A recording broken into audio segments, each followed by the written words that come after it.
What's up, everyone? Welcome back to All Things Nerdy with Nate and Joe. I'm Nate. That is Joe. Today, we have a really fun topic that I think most people are going to be interested in. It's something you don't really think of like being nerdy, but I feel like money and investments is something that you can really like dig into and nerd out about. So we have an awesome guest that's going to talk to us today and share some of his insight. He's been in this field for a long time. As you can see, no hair. Otherwise, I'd be pointing out the gray. But excited to have him on here again. I am Nate, a big time nerd. Excited to talk to you about this. Go ahead, Joe. Also a big time nerd. Eric, without further ado, talk nerdy to us. Talk nerdy to you, man. No one has ever asked me to talk nerdy to them when it comes to money. This is exciting. This is exciting. I'm excited to have you. Yeah, dude. So no, I've been at this money game for, since 2001. So back in 15 or 16, I got my certified financial planning designation. I've started moving away less from the product side of money, more to the advice side of money. And the CFP designation, certified financial planner designation, really kind of affords for those conversations. It's less about, investments are part of financial planning, but it is a small part of financial planning, believe it or not. We talk about investments on a regular basis, but we really deal with more of like, hey, what do you want to do? Like, what do you want to do in 20 years? And not necessarily how much money do you want to have, but like, dude, are you passionate about traveling? Are you passionate about, I don't know, birds of prey? You know, want to have like your own aviary or something. It's a little throwback to your last episode. Like those things drive our money decisions. Okay. Investments are a vehicle that supports those, the purpose that we are really driven by. So that's to me like what I really enjoy about money is helping people make good decisions, good money decisions to support their values, to support their purpose in life, if that makes sense. If anyone even sits down long enough to figure out what their purpose is. So that's what financial planning is, man. That's what I love to nerd out about. My company's Plan Wisely. When I started branding and kind of coming up with this idea, it's really interesting. It started, a good friend of mine is a couples counselor, family therapist. This was like over 10 years ago. And he comes to me and he says, Eric, I was talking to a couple, and I'm pretty sure they had a money problem. And this is the advice I gave them. Was that good advice? I'm like, hey, that's actually pretty sound advice. I said, I'm impressed, man, for a counselor. He goes, yeah, they really don't teach us about money in counseling school. So him and we actually started collaborating. And I learned a lot about, before I was a financial planner, I learned a lot about financial planning hanging out with him and his counseling buddies, because counseling is a lot like financial planning, right? There's certain behaviors that we need to change in the counseling process. It's the same thing with money. Like if I want to do something 10 years from now, and if I plan backwards and come back to today, well, there's some specific things that I need to start doing today with my money to set myself up 10 years from now. So we actually launched our own podcast called Building Us, Invest in Your Relationships. We did 65 episodes. We talk money, relationships, not necessarily, coupling relationships, but friendships, relationships with the community. And we will link that podcast when we post this. So for anybody watching it later, we will link it. So be sure to check that out too. We sunsetted that show. And I launched another show with my business partner called Stuff About Money They Didn't Teach You in School, where I guess we nerd out about money. We will also link that one. So what do you want to know? Joe, what do you want to know about money, man? How do you want me to talk nerdy to you? Okay. The first question, I think, because you were mentioning like the long-term planning, like what do you want to do in 20 years? How do you balance like short-term gains with that long-term planning for retirement? Yeah. So not neglect today for tomorrow. Yeah. That's actually a pretty relevant conversation, particularly with younger clients. Yeah, it is. I know someone specific that that loves that conversation. These are like gym conversations. So Nate and I used to work out together. So we'd be like, by the way, you absolutely 100% ruined my back squat, because I can never, ever get close to my max. And it is so depressing when I go to the gym and we're doing back squat. And I'm like, one Saturday morning when like Nate's in my face, like, dude, you could do this. Like, I can't. Bro, I was just hyping you. There's something about that, right? I know it's not money, but there's something about I can't even get close. Yeah, there's something about having someone there like pushing you, like it's 100% about money. Let me tell you why. It's accountability. Is when you said you're trying to accomplish something, I think we're better in community. We're better when we're doing something with somebody else. So I was a better back squatter that day, apparently, than I will ever again be in my entire life. You're welcome. But if there's something we deem important, Joe, like some future goal, and it's really important, then I would say if you have someone who keeps you accountable, it could be a financial planner, it could be a spouse, it could be a best friend, it could be someone who you make yourself vulnerable with in terms of the advice that they give you. But you stop and say, okay, look, I really want to take this badass vacation to Europe, but man, I really want to buy a beach house in 10 years. And then it's just a conversation. All right, let's make a decision. What's more important to you? My job isn't necessarily to tell you what to do with your money in a planning relationship. My job is to help you make a good decision. And oftentimes that conversation will kind of lead you, and you'll say, you know what? Maybe I don't need to go to Europe. Maybe going down to the Gulf Coast will kind of scratch that itch.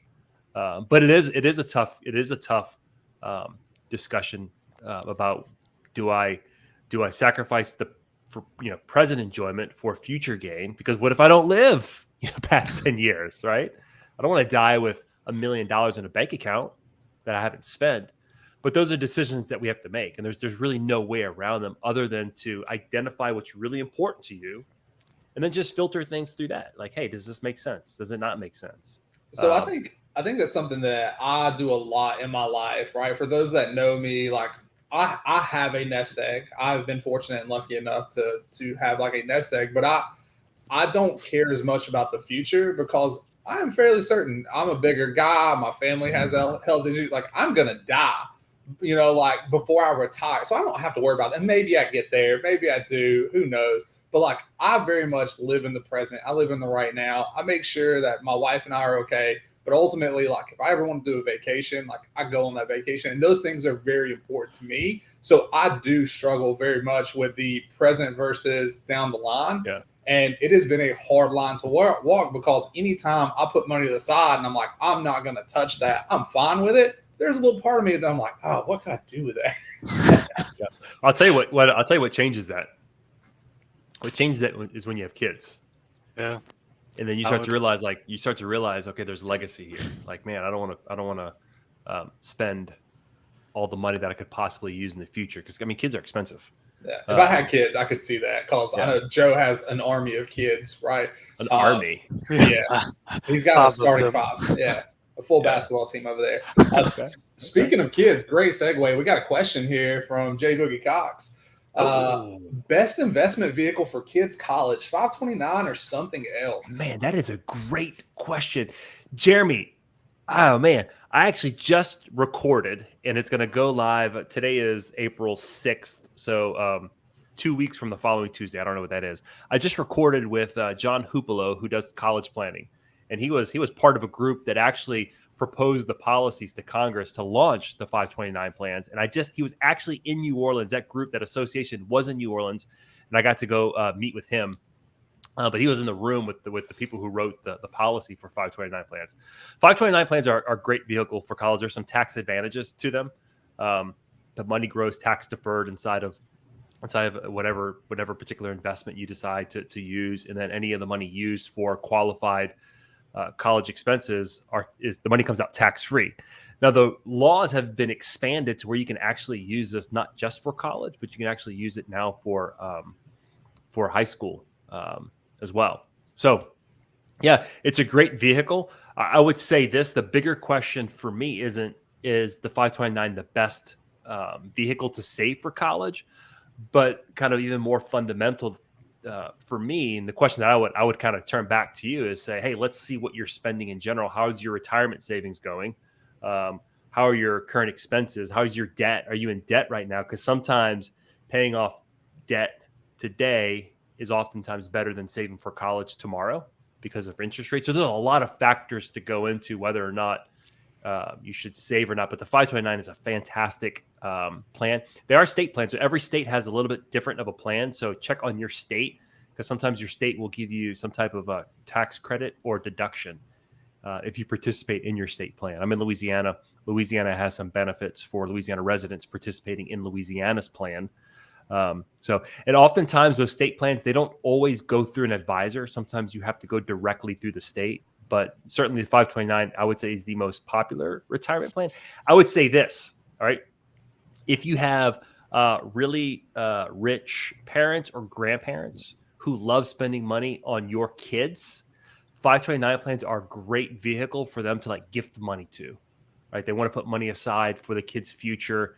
Maybe they don't want to give the kid cash. So you can say, hey, mom, dad, why don't you, make a contribution to Junior's 529 plan? And grandparents love that kind of stuff. If they're, if they have a lot of money, maybe they're trying to reduce their estate. It's a great place to receive gifts from other family members. I feel like I would be inclined to give more in that situation as well if somebody hit me with that, because like originally I'd be like, here, kid, here's $10, go buy, some candy or something. But if knowing how expensive college is, I'm like, oh my God, now I got to give more because I got to help chip away at this. Jared, don't ever ask me this. If I ever come to you about what I should buy the kiddos for Christmas and you tell me this, we are not friends anymore. Just so it's Christmas presents, 529. Like you're Santa. Dear Santa, please, I want 529 contributions in my stocking. So make little gift cards instead of Roblox gift cards. It's going to be like 529 gift cards. Yeah, hey, why not, man? And people, look, parents and grandparents love this idea of legacy, man. And I think that's especially as we age, we want to make a mark, especially with our kids. And I know my parents spend way more on my kids than they ever did on me and my brother and sister. Way more. Yeah, I don't have any kids, but my brother has a kid. I know my mom loves her to death.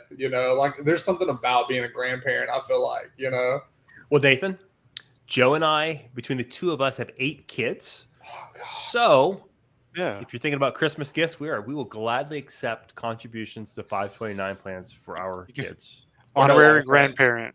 Honorary grandparent. And we'll say this book was bought for you by Nathan Walker.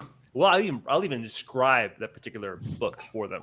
I will buy them a pencil, which if you buy it from the college bookstore, is still like $30 probably. Well, by the time some of our kids might make it to college, the way inflation is running, maybe a pencil will be $100. Yeah, it's insane.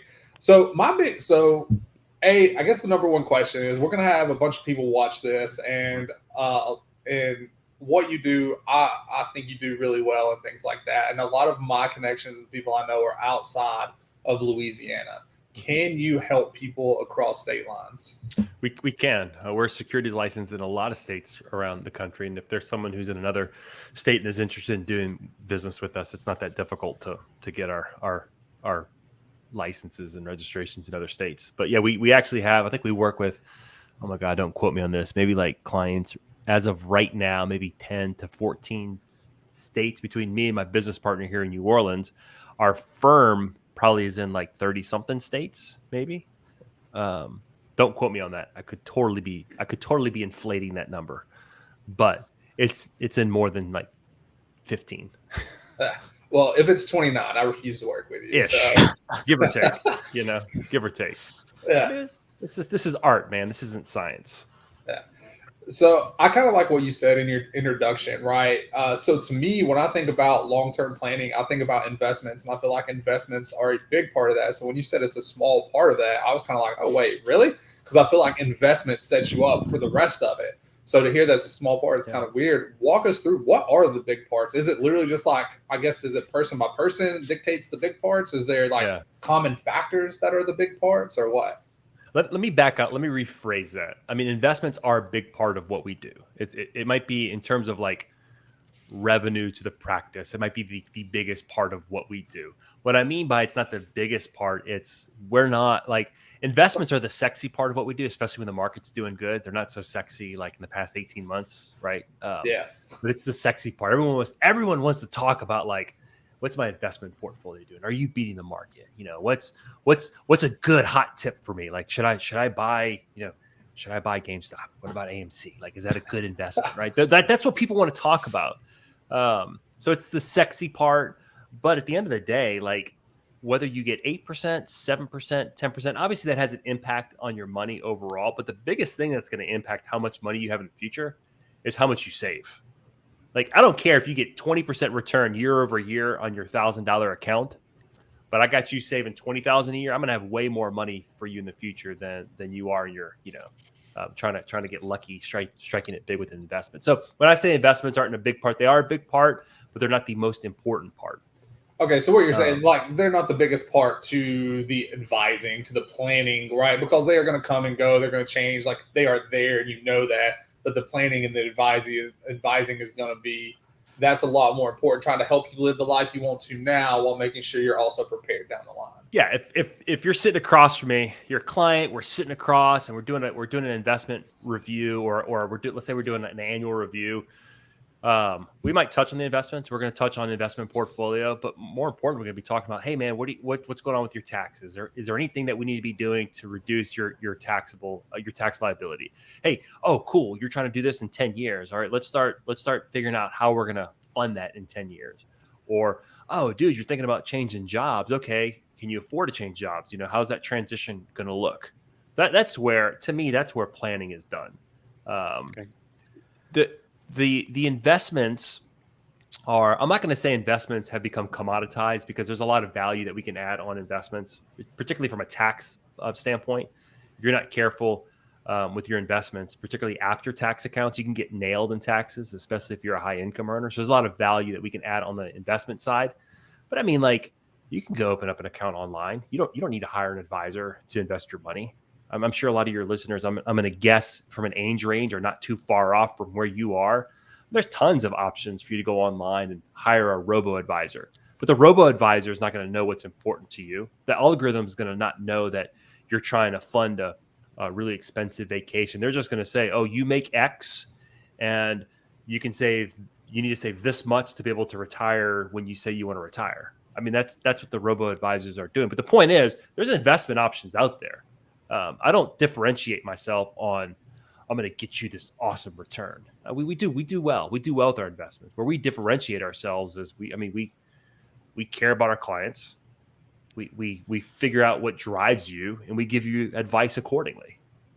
I think that's big, because I've talked to a lot of money people, and a lot of them are like, well, this is our investment, like, this is all we do, right? This is like, you give me money, X amount of money, whatever it is, I'm going to invest it. You're going to make more money.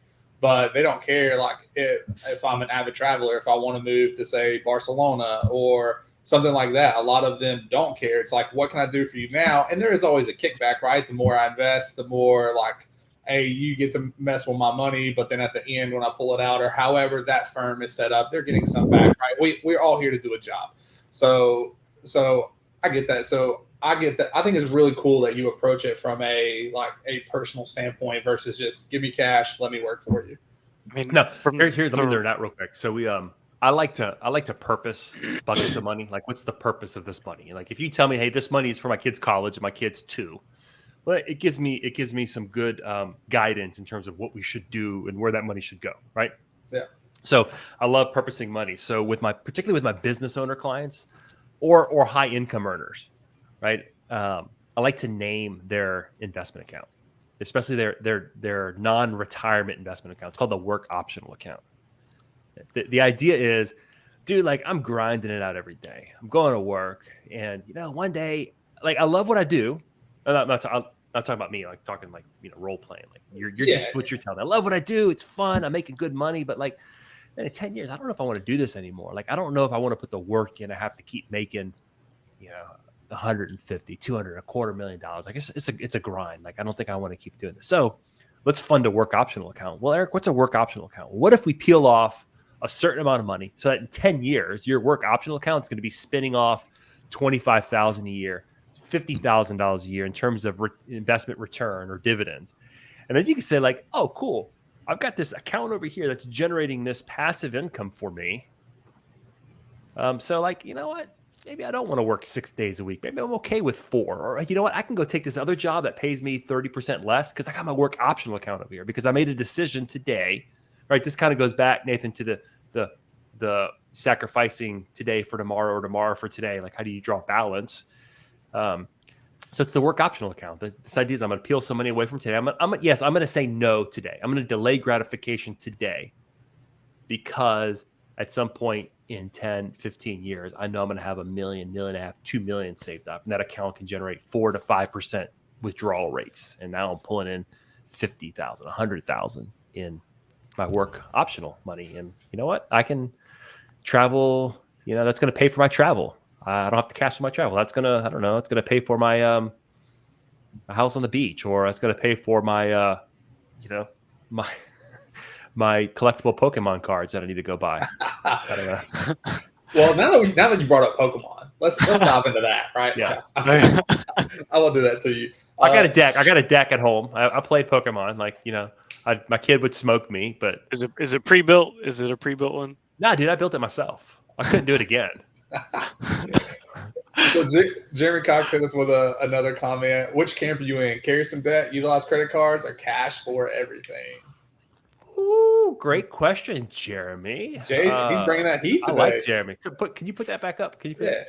Because I already forgot it, right? I got no hair. Remember, I've been at this a long time. I forget things. Cash for everything. Let me address that. The problem with cash for everything is cash is going away. Like, and I'm gonna assume when he says cash, I'm gonna assume he means like actual like paper money. Like, I'm gonna go to the exchange like paper money. Like, I think that's going away. I think that we are quickly moving away from that world. In fact, I was having a conversation with my CPA this week doing my taxes, and we're talking about how like traditional cash businesses are now using Venmo or Zelle or Cash App, and the trouble some of these small businesses are having is that these companies are reporting this money to the IRS. So like those people who use who are doing cash gigs are now using Venmo and stuff. Be careful. And that's why they ask you what kind of service are you providing. A lot of that stuff is being reported. So I think cash is going away.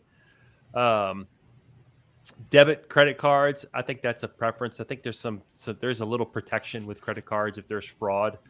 I'm not against credit cards at all. I'm against carrying credit card balances. But I will say this, Jeremy, and to all your listeners, we spend more when we swipe a card than if we used cash. It's just there when we separate kind of the buying something and like leaving money on the table, like from that actual transaction. Because when you use a credit card, like what are you doing? Like you're using a credit card. This is like fun. This is what you do as a kid. You're pretend. It's pretend. You don't really feel it, because the time you actually pay it to the time you actually experience what you bought, it's at least 30 days if you play the whole cycle out and pay at the last possible minute. So I'm not against any of these. I think what's easier for you and what helps you, curb your spending or help you save more towards your goals. So I just think cash is going away. I talked to a lot of parents who are like, I got to teach my kids, credit cards are bad. And your kid's going to grow up, there's not going to be cash. So maybe you should focus on teaching your kid discipline and how to use, digitized money responsibly. I do think, though, since I'm talking about kids, when you're teaching kids about money, I think it is important to use something tangible that, especially at a certain age. And Joe, you might, you have kids, you have 5, I'm assuming you have little ones and older ones. Like kids can't think abstractly until like age 7 or 8. So to use something tangible. So it is important, I think, to have cash to teach kids or something to teach them how to understand, like, okay, I've got this, and then like I have to get rid of it to get a Pokemon card, right? Like give your kid $5, let them walk into the card store and let them make decisions on what they can buy and what they can't buy. I think that's a powerful teaching tool. But like for us as adults, whatever works best for you, like, man, I'm pretty agnostic to what you use to buy money with, as long as you learn discipline in using it.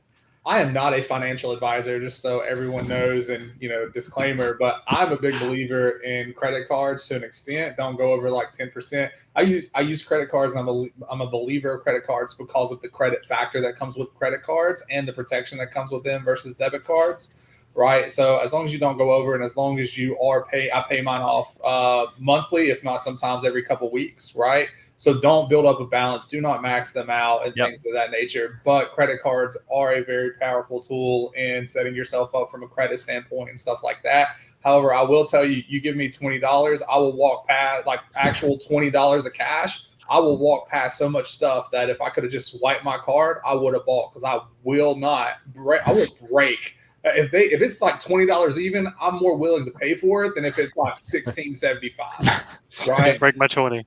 Yeah. So when I used to go to the coffee shop a lot, this is like pre-COVID. I used to love going to the coffee shop to work.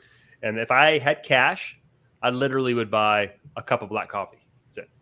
If I was swiping my credit card, I'd have like a latte and a muffin. Man, that's like, how Starbucks gets you. You like load up your Starbucks points or your dollars. And you're like, I don't care. It's already on there. I've already spent it. I will say this. Let me say this on credit cards. Unless you are like a hawk on this and like you're like almost pro, points for credit cards, it is the biggest scam. You will pay for your points time and time over. If you think that you're beating the credit card, trust me, you're not. One late payment and like they got you.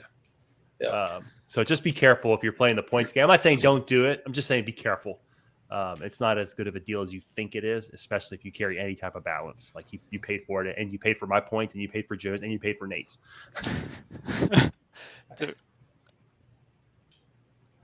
Jeremy hit us with another one. Jeremy, love it. Pro Dave Ramsey or no? Oh, Jeremy, what do you think? What do you think? Am I pro Dave Ramsey or no? I don't know if we can interact like that.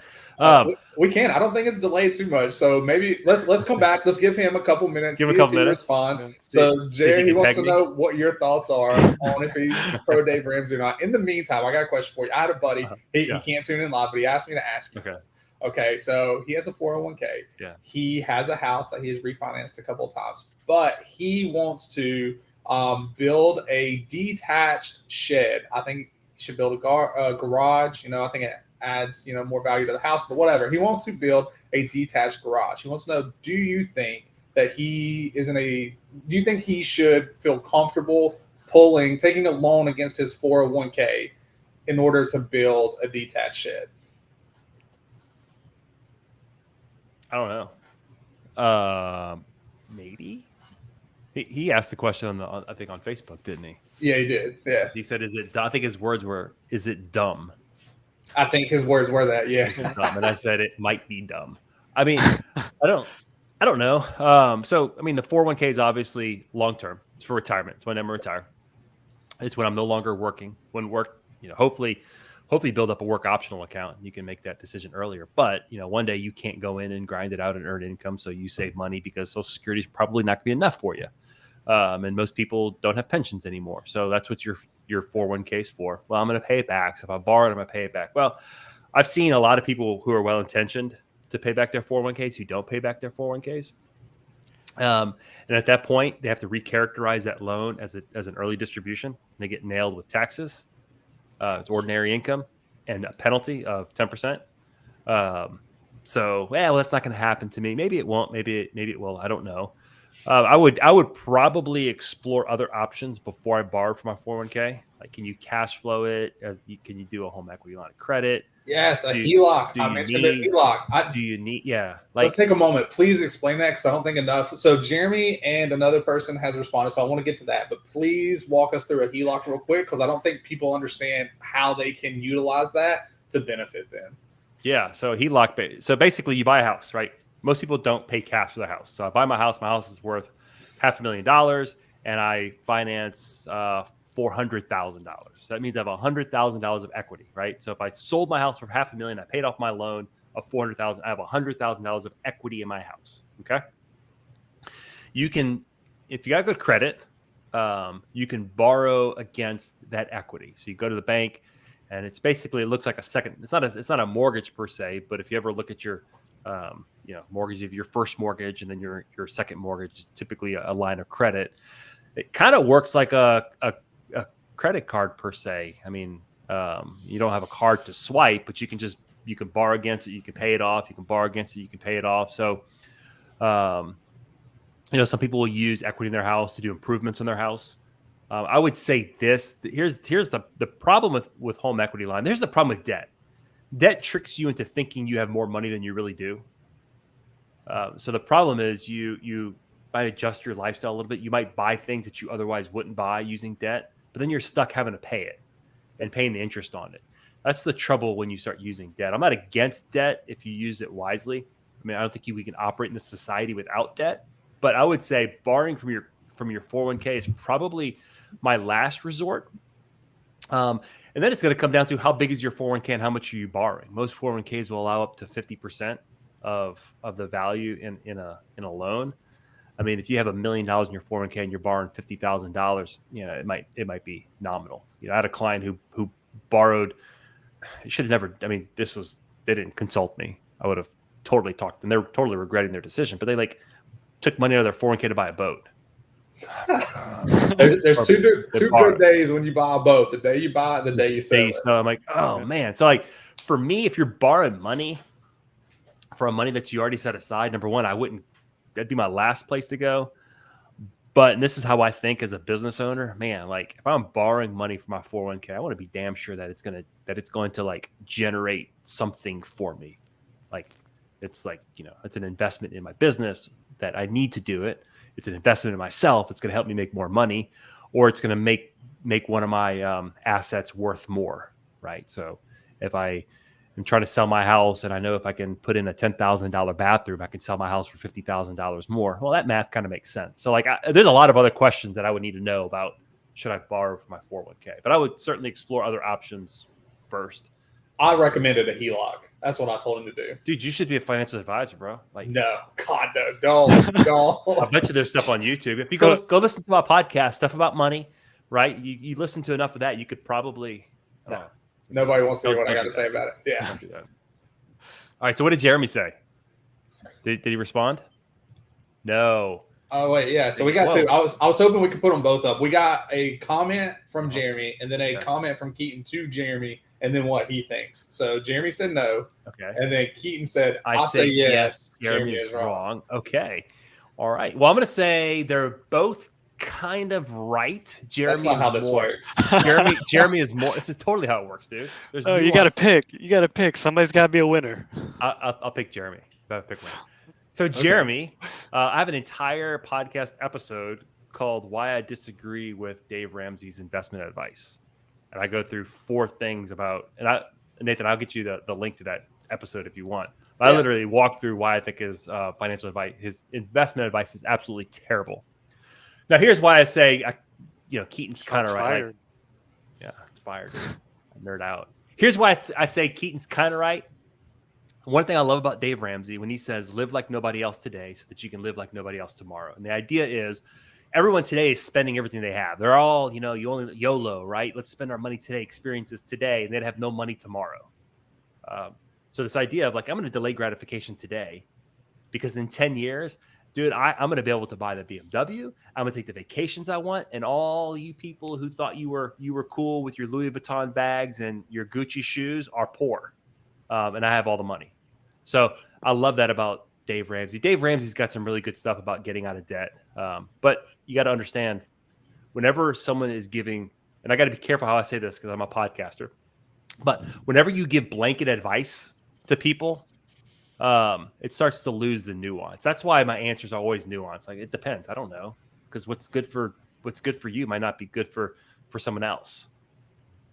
And I mean, the way I approach money versus the way Joe approaches money is going to be 2 different things. So if you gave us the same advice, it might resonate with one, but not the other. I told a client once, she came in and she's like, well, why do I have this? And I said, well, I gave her my reason why she had it. She goes, well, I was watching Susie Orman and Susie says that I should do this with my money. I said, okay, fair. Susie's probably speaking to the average American making $70,000 a year. You and your husband make over $200,000 a year. If you think Susie's advice is appropriate for you, go for it. Well, she looked at me and she's like, okay. Okay. So anyway. You mentioned talking with people, taking on the new clients and stuff like that. Can you explain some common financial terms that you see most often that are just so confusing to people? They come in, you have to kind of talk through what those mean before you can kind of go into the investing and kind of actual advice. Yeah, let's stick with the investing world. I think terms like aggressive and conservative are 2 terms that are thrown around that really, those are such relative terms to different people. My definition of aggressive is not your definition of aggressive. My definition of conservative is different than yours. So people come in yeah, I'm an aggressive investor. Oh, so you're cool losing 30%.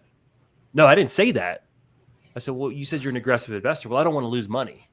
Okay, so let's redefine our terms. Let's talk about risk tolerance. Yeah, so you want to win, but you don't want to put it all on the line too. You don't want to lose, right? Yeah. And then there's clients like, yeah, I'm pretty conservative. Okay, so you don't want to lose any money. You're okay with the 1%, 2% return on your money. Like, no. Like, I want market returns. I said, okay, so you're cool, like losing 30%. Like, if it happened, yeah, I'm okay with that. Well, you're not conservative, right? So like those are two. Like, whenever we talk about risk tolerance, to me, that's probably the place where there's the most confusion in terms of financial terms that are thrown around. And again, that's why you can't give blanket advice. Okay, so Nathan, you're an aggressive investor, so go buy stock X, and Joe, you tell me you're an aggressive investor, but you want a little bit of stability. So I'm not an aggressive investor, by the way. So one of the things we always ask on this podcast and what we try to do is talking about accessibility, how people can get into this. So for anybody that watches this and is like, okay, I would like to talk to someone, what would your advice be outside of just do it? And if your advice is like, just do it, then so be it. But I have one girl that I used to work with. She made a decent amount of money and she was very stressed about this. She's like, I've talked to 3 different people. They all ask me different things. I don't really trust them. I don't know how to go about finding the right person. Right. So how does somebody that has no idea, how do they get into that? Not get into doing what you do, but get into working with someone like you from like you handling their money perspective? Yeah. Good question. So like, if anyone ever wants to hit me up, they can do that. Certainly, I'm happy to talk to you. If you go to my website, plan-wisely.com, there's at the top, it says start your plan. Just because you click that button doesn't mean you're like committing anything. It just kind of walks you through some of the general topics that we talk to clients about. And, you can always schedule a discovery appointment there to talk. But I think you said something really important is trust. Find someone who you can trust. I'm a certified financial planner. I've got buddies and financial advisor friends of mine who are not certified financial planners who I would hire in a heartbeat. So I hesitate to say, go find a certified financial planner. It is a CFP is kind of like it's like the creme de la creme. It's like the top mark that we can get in the space in terms of giving advice. But there's some CFPs that are terrible, who are not trustworthy. And there's guys who are not CFPs are incredibly trustworthy. So I think that's a good kind of starting point, but it's not an end all be all. But you got to find someone you can trust. I think talk to a couple different people. Like, that's the thing. Like, we're going to get a new roof on our house, right? Or we're going to hire a plumber. I got to do a big bathroom job. So I'm going to get like 3 quotes, right? That's what we're taught, right? Get 3 quotes. Don't commit to one. With financial advisors, it's like, I guess I'm going to go to the guy down the street, right? Because that's what I see. Like, talk to people. I mean, what's beautiful about this post-COVID world is most of us can work anywhere, right? Yeah. Like all 3 of us, we're sitting in different. Most of my clients, I actually met some of my clients for the first time in person last week at a conference, Nice. just because we developed relationships online. So like, interview different people. Like find the person who just like pops up all the time in your neighborhood because you see them, right? The neighborhood person, right? The home team. Give the home team guy a chance. Right. Find someone who ask a buddy who, maybe someone, ask who they work with, and then interview these people and ask them, say, hey, how do you get paid? It's a big thing. How do you get paid? Well, I only get paid if I sell you something. I'd be a little bit more cynical or cautious with those people, because the only way they're going to get paid is if they sell you something. I would, ask questions about their investment philosophy. You might not know what they're talking about, but like, they should be able to explain things to you in language that you can understand. If you walk out of there saying like, God, that was a really nice guy, but I got no idea what the hell, or really nice lady, but I have no idea what they were talking about. They just don't relate to me. I don't click with them. I don't hire them. You don't have to hire them. There's a lot of financial advisors out there. And you can hire people across state lines. You can hire people that are in your backyard. You can hire your buddy's financial planner that you met at a golf tournament. Interview these people. Most financial planners would love an opportunity just to sit down and talk to somebody. I think that's a big takeaway, just to sit down and talk to you. A lot of people feel like they are committing just by agreeing to the meeting, and you are not. No. Right? It is just a conversation. You have not signed on dotted lines. You are welcome to say, like, I need to think about it. I need to talk to my wife, or, I need to play some video games. And if I die 3 times, it's just not meant to be, right? Whatever it is, like, you have the opportunity to walk away. You do. I'm thinking about like the video game. Go play video games if I die 3 times. Is that kind of like modern day, like like voodoo, like kind of like read the signs? Well, when I play, I'm dying 3 times out of the way. So like it means I'm trying to get out there while being nice. So that's why you don't. That's. I don't even know how I would respond to that. If I died, I'd be like, okay, what video, dude? Like, what video game are you playing? Can I play? Because if you played against me, you wouldn't die 3 times. You'd have to hire me. You haven't seen me play. So video games. This is where I'm at with video games. You ready for this? A couple years back on Mother's Day, I bought my wife a old school the Nintendo Minis. So like, what we'll do is probably like 4 or 5 times a week, we'll burn like an hour playing Dr. Mario. That's our gig right there. Nice. My wife and I, we both have Switches. You can see mine. Wait, I'm doing so good. Yeah, right? There it is. I see it. Yep. Yeah. It's on the charger. We play like Mario Party and stuff like that. Yeah. It's a blast. So this idea about it's gonna throw these up here. It's like all these Switch, but they're mainly Pokemon old school games. Nintendo. All right, y'all, my people. Old school Nintendo. That's what I grew up on. Back to this idea of like you're not committing. That's why it's important to understand how you pay your financial advisor. If you're paying your financial advisor like an ongoing, what we do, this is the model that we created because we realized like most people don't want to stroke a giant check for one-time advice that they're never going to implement. So one of the ways that we work with our clients in a financial planning arrangement is we have a much smaller upfront cost than the traditional like big giant fees, and it's really depending on your situation. We have some clients that might pay a fee as low as $750 upfront, to business owner clients that are going to pay a larger fee just because it's way more complicated when we're dealing with business owners. Yeah. And then we charge an ongoing monthly fee. And again, that varies from $150 to $400, depending on like, are you married? You're not married, to like, I've got a business, and we're doing a lot of like what I call financial thought partnership with our business owner clients. We run through a lot of scenarios. We talk to their CPAs, we talk to their attorneys. So it's an arrangement where it's like, Eric, I don't like you anymore. So like, okay, cool. We don't hold our clients to a contract. Investments work a little bit different. Most of our accounts are we call advisory accounts. So you actually don't pay a commission when I invest money for you. It's an ongoing investment advisory fee on the money that we're managing. So if you moved your money, no big deal because you're paying me as we go. You didn't pay me a big upfront cost. And a lot of this is less common, but it still exists where when you're buying like investments like mutual funds or something, you're paying an upfront commission. So like, man, if you pay someone upfront a big chunk and then like you realize you don't like them, you don't have to pull your money from that investment company because that investment company is not tied to that individual advisor. You can typically move it to another advisor, but you kind of lock yourself into that particular investment because you paid such a big fee. So understanding how you pay your advisor is a big thing. But man, I would say like you just gotta you gotta trust the person, man. Interview people. Like I'd love it. Like when people say like, oh, I'm actually talking to another planner. We're trying to decide on who to hire. I'm like, that's great because when you hire me, like I don't want you to come back 2 months from now and say, yeah, I don't like you. Like when you hire me, like I'm in. I'm going to spend a lot of time learning about your situation, and I don't want to spend a lot of time learning about your situation for you to come back and say, I changed my mind. I don't like you. Yeah, that makes sense. Yeah. Like you're like their personal like money hype man is what it sounds like. Boom. I tell my clients, like, I am your financial Google. Like, I am not against you learning stuff. Go Google it. Go like gather information. The problem with data and information that you get online and in books and on podcasts, it's not specific to your situation. And sometimes your situation is, demands a lot more attention.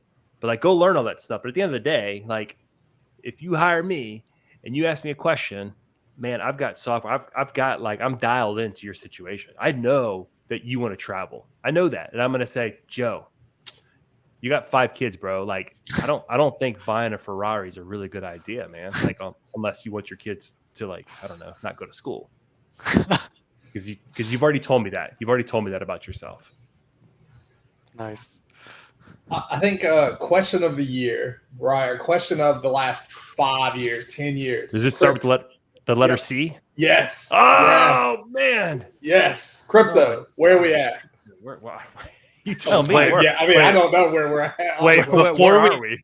Before we get into like deep dive into crypto, I gotta ask, did you buy Dogecoin?